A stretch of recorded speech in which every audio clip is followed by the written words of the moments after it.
dalal Kumba Ba nag moom xam ngeen ni wàllu éducation daf ñuy yitteel ñun àllarba bu jot ci rajo bi laataa sax ñuy dugg ci rubrique éducation boobu nga xam ne dañ leen koy dégtal mercredi bu jot déjà mère de famille en tant que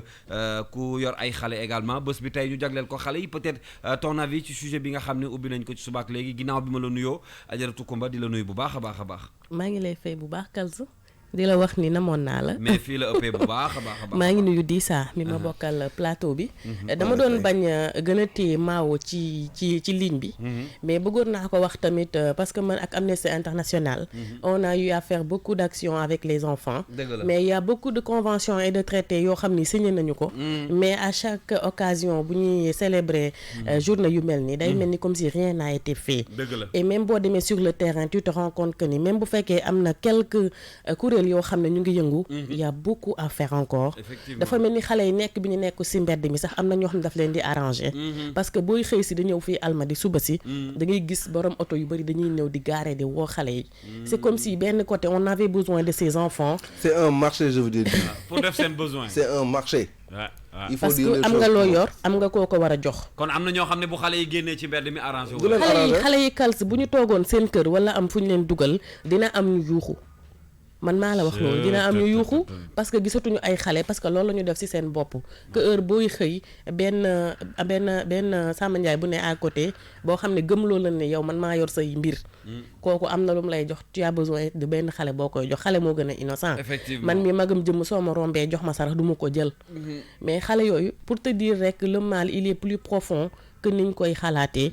kon noonu rek laay nuyoo Kalz laataa ni nga ko waxee ñuy jàll ci li nga xam ne moom mooy rubrique bi foofu la ñuy dugg léegi nag tey rubrique éducation bi di ça comme tous les mercredis waxoon nañ leen ko wàllu éducation daf ñuy yitteel waaw wàllu éducation daf ñuy yitteel rawatina ci bés bu mel nii qui tombe pile avec une journée dédiée à l'enfance africaine wax naa ko sànq pour ñu mën a am ay solution ci problème bi il faut que ñu dugal xale yi nga xam ne nekkuñu ci système bi il faut que ñu dugal leen ci système bi loolu lu war la et puis c'est leur droit pourquoi dans l'immédiat wala peut-être mu nekk un projet non gis nga Kals waaw man sax ces histoires de convention là ay ki Sénégal signé convention là na ma yàlla ba non loolu ay caaxaan la séminaire yi ay séminaire yi dul jeex ay xale yi bu ñuy séminaire mais bu ñuy séminaire xale yi doo leen ngi ci salle bi bu ñuy séminaire bu ñuy lekk seen ay gâteau affaire yooyu xale yi duñu fa nekk man ces histoires de convention Sénégal signé convention ma Demba convention ma Samba convention ma Kumba yooyu non mais à l'appel mais anam phrase daal di xiddeen amul njëriñ donc mbir doo koy def je veux dire pour man il faut être concret dañu toll ci jamono boo xam ne du ay affaire këyit signature yu bëri concret wàcc gune yi ñu ngi leen di gis li wan wax léegi da war am suivi bés bu nekk gendarme ma gis xale ci mbedd bi muy def naka su lu noonu bés bu nekk nee na léegi bés bu nekk procureur buy liggéey romb ay gune ci mbedd bi mais nañu taxaw def li ñu war a def d'accord c'est-à-dire xale yooyu ngay seetaan tey suba mu nekk na ma yàlla baal mu nekk Gainsman sàcc benn ginaar nga jël ko tëkk ci kaso bi voilà lu ñàkk fayda parce que pourtant démb romb nga ci mbedd bi mënoon nga ko dimbali wallaahi ayca dañuy dem tout de suite tey ci suñu rubrique éducation peut-être balaa ñu cee dugg tey ci yan ponk lañ ko tënk ponk yi comme li ñu doon waxtaanee léegi rek ci ponk yooyu laa ko tënk xale yi nga xam ne dañuy nekk ci mbedd bi moo xam ñi ñuy woowee ay taalibe ñu war a jàng mais jànguñu parce que dañ leen yalwaanloo di leen laaj yenn somme wala xale yi nga xam ni dañu am conflit ak seen ay parents am gu ñu joteel ci famille bi gis seen bopp daw génn ci famille bi am na tamit beneen facteur boo xam ni pauvreté parents yi seeni loxo da joxatul seen ginnaaw xale bi gis conditions yi xam ni moom il a pas envie de vivre ça mu fugué mooy xale yi nga xam ne dañuy daw génn seen kër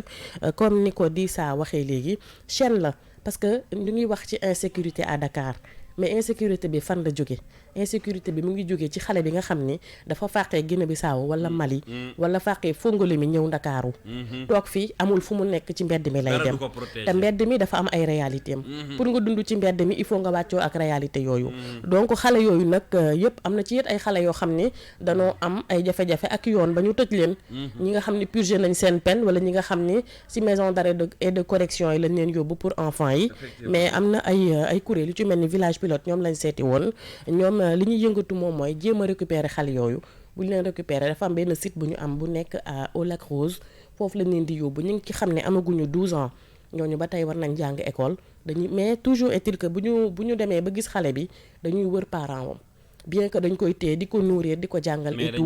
mais suivi la suivi boobu ngay wax ñoom ñu ngi ci parce que chaque année ñoom ci seeni ay chiffres 300 xale en moyenne dinañ leen récupérer jëlee leen ci mbedd mi bien que état bi annoncé woon nañ dañuy jëlee xale yooyu ci mbedd mi ñoom nee nañu avisé wuñu leen mais terewul ñoom ba tey ci li ñu nekkoon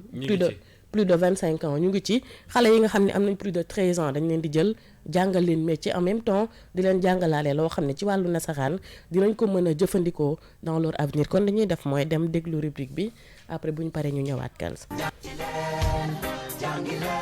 dal leen ak jàmm ci seen rubrique moo nekkool di pàcc bu ñu jagleel wàllu njàng meek njàngale mi tey ji nag ci wàllu actualité dañoo def taxaw seetlu ci nouveau bachelier yi am ay jafe-jafe jëm ci seen wàllu orientation ñu bëri ci ñoom nag ci liste yu njëkk ya fi ñu leen orienté woon bokkul ak li ñu gis ci ñaareelu liste yi ginnaaw si loolu nag directeur bu centre des réseaux et systèmes d'information bu ministère de l'enseignement supérieur de la recherche et de l'innovation daal dinay génnee ab bataaxal xamal nouveau bachelier yooyu ñaareelu liste bi liñ ci gis loolu mooy orientation yu baax yi ndax ci liste bu njëkk ba dafa am ay xibaar yoo xam ni jëluñu ko woon en compte bu ñu nee njàng ak njàngale nag du rek njàngum français waaye nag njàngum alxuraan wala sax métier ci la bokk mu am nag ay xale yoo xam ni ñu ngi leen di woowee enfant de la rue di ñi nga xam ni dañuy nekk ci mbedd mi moo xam taalibi li ñu wala ñu dawee seeni kër wala ñu am jafe-jafe ak seeni ay wayjur am na ay doomu aadama yu volontaire wu di jël xale yooyu di leen dugalaat ci biir société bi ngir ñu xam ci lu gën a yaatu dem nañu seeti kenn ci ñi nga xam ni dañuy jàngal xale yooyu muy wuyoo ci turu Marema Diallo nekk ci kuréel gii di village pilote di taxawu bu baax xale yooyu moom moo yor wàllu solidarité ak éducation à la citoyenneté gannaaw ba ñu la nuyoo Marema Diallo laaj bu njëkk bi moom mooy xam nañ ni récupérer xale yi ci mbedd mi du mbir bu yomb ñan ñooy seen cible bu njëkk ak naka ngeen ciy taxawee. dañ na rek bépp xale boo xam dafa nekk ci tolof li ñuy njëkk a def nag mooy xale yi nga xam dafa nekk ci mbedd koo xam ne ni bàyyi na ay waajuram bàyyi na maanaam kon ku dénkoon wala jote na ak société bi ba nekk na ci yeneen loxo mooy ñi ñuy wax faqman la fekk ko ci mbedd mi ñun ñoo dinañ wax ak ñoom am na nag ñoo xam ne ni tamit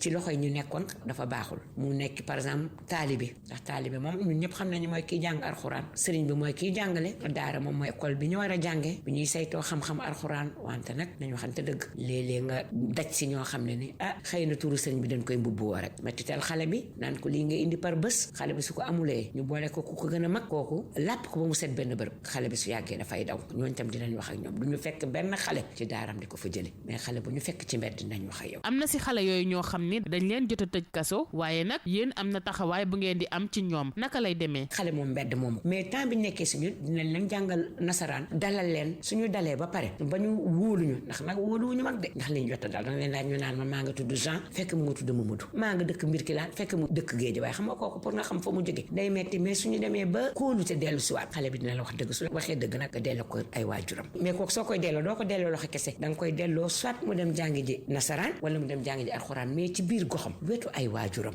am nañ tam ñoo xam ne ni di ko dellu fukki at ak ñett ba fukki at ak juróom benn mooy ñi ñuy wax oasis ñooñu xam nga xaw ma commencé nañu màgg tuuti ñooñu tam dal leen di delloo mais ñooñu tam suñ leen delloo tamit toujours ak projet rek la projet de vie projet de retour mais tam dañu tam def suivi di seen ndax lii diggee woon ak waajur bi ndax mu ngi koy def ndax su nekkul xale bi day daal daw rek daal dellu si waat Ndakaaru fii moom fii la lépp di amee léegi nag ñi nga xam ne par exemple dañu am fukki at ak juróom ñaar fukki at ak juróom ñoom xam nga ñoom métier la ñuy jàng nga test say nag leen yéen a xale yoo xam ne ni dañu génn prison yow nga ñoo proposé nga ni kii xam ngeen kii su delloo fa mu jóge la fa bàyyi woon muy raam mu ngay dox ndax band baa nga fa àndandoo yu bon yi ñu ne kon kii bàyyi ñun ñu jël ko fekk purgé na penam su purgé penam ñu daal di ko indi am nañ ci tamit ay résultats am na ci xam ne ñu ngi tamit am nañ jigéen ba nga xam ne tey ñu ngi fayal seen waajur yi luwaas wala di jënd saaku ceeb fierté la daal première quinzaine avril bu ne dañuy def fête boobu waajur bi dañ koy invité mu daal di ñëw xool doomam fan la nekk fan lay dund fan lay yëngatu boobu da ngay gis ni mbégte la. nguuru Sénégal jëloon na fi dogal ne dañuy jëlee xale yépp ci mbedd mi est-ce que yéen yëgoon ngeen loolu ak ban taxawaay ngeen ci amoon. parce que ñun par at ñuy génne 300 xale ci mbedd mi état bi nag ñëwul woon si ñun mais dama ne tamit loolu yëpp dina mus a yegg si ndax xale bi heure boo ko génnee ci mbedd bi delloo ko su demee lam fa bàyyi woon tant que mu nga fa rek xale bi day delluwaat ci mbedd mi. jaajëfal nañ ko moom Marema Diallo egsi nañ nag ci pàcc bi ñu dippee bloc note tey nag ñuy def ab fàttaliku ci ki njëkk doon njiitu réew ci Sénégal moom Léopold Sédar Senghor mu ngi gane si àdduna juróom-ñeenti fan ci weeru octobre atum 1906 ca Joal poète la woon écrivain nekkit homme d'état mu nekk njiitu réew bu Sénégal atum 1960 ba 1980 mu nekk it africain bi njëkk a siégé ci académie française nekkoon na it ministre ca réewu France laata Sénégal di am indépendance am Léopold Sédar Senghor mu ngi génn àddina ñaar fukki fan ci weeru décembre atum 2001 ci Verson ci réewum France ñu wax ci soxnaam Sidi Colette Senghor nekk ki njëkk doon première dame ci république bu Sénégal moom it mu bàyyeekoo fi ak ci weeru novembre tollu woon ci juróom-ñeent fukki atam ak ñeent xanaa ñu jaarale fi rek di ko sargal moom madame Colette Senghor fii la ñu yem ci seen rubrique Mon École di leen jox dig daje beneen àllarba bu soobee yàlla. mag ñu baax ñi fi nekkoon ne nañu ko jàng du wees.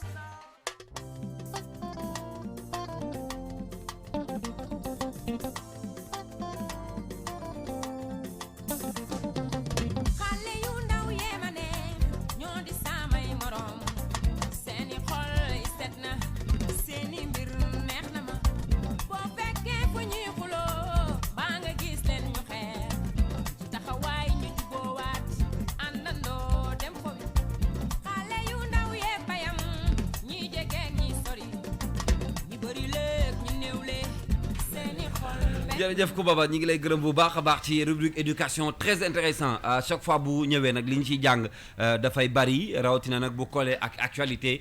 tombeeg bés bu mel ni nga xam ne dañ ko jagleel xale yi j'ai l'habitude de le dire xale rek dafa neex des fois da ngay bëgg a amaat ay 5 ans ci diggante bi dellu am ay 3 ans 5 ans diggante boobu moom defe naa ne dund moo ci dàq. moo tax dara wekkuwul sa kaw. waaw moo tax dañ leen war a jàppale. dañ leen war a jàppale. parce que ñun suñu ay ressources ñun. Aujourd'hui on parle du pétrole du gaz oui démb la feeñ mais suñu ay ressources. C'est pas pour rien qu'aujourd'hui que tous les yeux sont braqués sur l'Afrique. Les gens pensent que l'Afrique c'est le futur, c'est l'avenir du monde. Mais pourquoi? Parce que tubaab bi juratuñu. ñooy jur ñun ñoo am ressources humaines bi. waaw ñun de dañuy jur de. tubaab bi ñooy juratuñu. macha allah dëgg la c'est la vérité. et puis li muy wax c'est tellement vrai en Allemagne. il s'est trouvé que am na ay jardin d'enfants yu ñu ubbi woon pour xale yi di fa jàngi. gisuñu benn mais léegi ay musée la mujj doon yoo xam ne. suñu xale yi. voilà suñu xale yi ñu jox leen ay xale de. xam nga boo waxee moo tax ma lay wax mooy insurgé wu contre affaire yi man dafa am affaire yu may naqal parce que tubaab bi dañuy ñëw naan la way il faut pas faire beaucoup d'enfants il faut pas faire ceci il faut pas faire ça eux ils peuvent se le dire eux-mêmes soo neexee bu ñu jur seen ay doom ils sont libres hein mais pour man nous on est africains on a nos réalités on ne peut pas copier-coller les réalités européennes en nos réalités doom xëy na lu muy signifier pour ñun africains xëy na signifier wul pour loolu pour tubaab bi dëgg la parce que booy xool ñoom ñooñu duñu wax bu ñuy jur doom yu bëri paradoxalement ñoom seeni réew ku fa ëppale doom moo la ëpp xaalis parce que am na chaque mois yoo xam ne dañ koy jox xale yi mais loolu c'est pour encourager nit yi ñu am ay doom parce que d'ici 10 ans 20 ans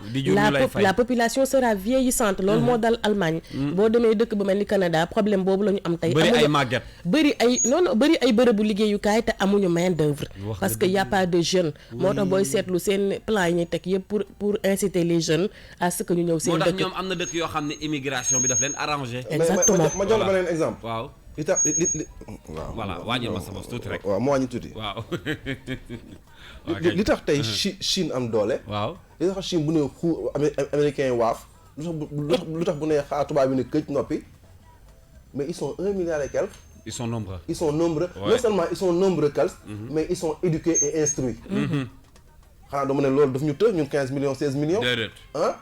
mais seen force d'abord. chinois yi seen force d'abord. avant technologie avant lu mu nekk c'est que seen population là. ça pas c'est pas. et puis surtout population bu bëri ay jeunes. bu bëri ay jeunes mais du handicap mooy doole yi réew. mais du handicap. voilà donc ñun tey lii pour man chance la pour man dooleel la boo xam ne dañ ko war a exploiter si on veut vraiment émerger ah comme c'est le mot à la mode. maintenant effectivement alors ma dellu soit ci éducation bi ñu doon wax léegi ak Coumba Ba déjà mën nañoo retrouver rubrique bi dans quelques instants ci suñu plateforme yi bu fekkee da ngeen ko bëgg a dégluwaat wala ngeen bëgg a dabuwaat yenn yoo xam ne waxtaanee nañ ko tey ci rubrique boobu mën ngeen dem ci suñu chaîne YouTube ak page Facebook bu King FM mais fàttaliwaat ni mën nañu sax contacter suñu rédaction bu fekkee dañu am ay xibaar yoo xam ne bëgg nañ koo jàllale ci rubrique boobu mais Kumba xëy na ñu dellu soit plus d'infos ci li nga xam ne tey andi nga ko. waaw ci li ma nga xam ne indi naa ko par rapport à l'actualité comme étudiants yi fi mu ne nii moom mooy actualité bi dinañ ko gën a topp gën a xam liste nan la demee dem ba université xool orientation yeeg yépp nu mu demee waaye tamit dinañu gën a topp xale yi parce que après lii am na ay écoute mobile te yooyu toujours c'est intéressant pour un journaliste nga dem xool xale yooyu bien que dañ leen di récupérer et tout mais récupération boobu nan lay demee ak ñoom ban travail la ñuy def sur le terrain loolu daal la ñu indi woon Kals tey ba pare wax it ci ki nga xam ne moom mooy Léopold Sédar Senghor ndax histoire kenn dootu ko fàtte moom moo njëkk a doon président bu réew bu Sénégal loolu histoire la te it li tax ñu gën ko def sax mooy soxnaam si nga xam ne bàyyeekoon na fi altine bii passé ñu defaraale ko benn hommage ndax moom mooy ki njëkk a nekk première dame ci république bu Sénégal te loolu yaakaar naa du lu tuuti kon ñu ngi ñaan moom tamit yàlla comment on dit xaare ko àjjana leneen tamit loo xam ne bëggoon naa ko yokk Kals moom mooy lépp loo xamante ni bii am nañ ko muy école yi muy ñi nga xam ne ñoom ñoo ñuy suivre ci suñu rubrique bi mën nañ participer ci rubrique bi ça à travers ban compte. c'est suñu mail suñu mail rédaction kingfm.sn wala ñu woote ci serveur plutôt ci WhatsApp 911 Kals après dina leen jox numéro bi. dinaa leen jox numéro bi léegi waaw voilà ngeen mën ci. dina am ay innovation yoo xam ne Kals dinañ ko indi par rapport à la rubrique waaye rek nañu fàttalikuwaat gën a inciter xale yi ci lecture waaye tamit bind ay livres parce que ñun bi ñuy nekk xale di nekk école primaire wala sax secondaire dañ doon jéem parce que suñu maître yi dañu doon wax da ngay ut journal intime journal intime da ngay toog sa journée li nga ci def yépp bu guddee nga jéem ko bind loolu daf lay faciliter nga mën a lire tamit mën a bind ndax kenn du fàtte Senghor di ça ci femme noire femme nue femme noire vêtue de ta couleur qui est vie et de ta forme qui est beauté j'ai grandi à ton ombre et la douceur de tes mains bandé mes yeux loolu bi ñu koy jàng ça fait des années mais ba tey day des c'est pour rek dire président bi mu doonoon xanaa ma bind ko ci bloc note bi de waaw femme noire jeex na bàyyi ma bind ko foofu mi ngi noonu kon di gën a inciter rek xale yi ci ñuy lire di bind ndax Léopold Sédar Senghor nekkatu fi mais ba tey ay écriture am ñu ngi koy visiter waat di ko jàngale waat ci école. D'ailleurs il va chanter pour nous tout de suite. D'accord. Léopold.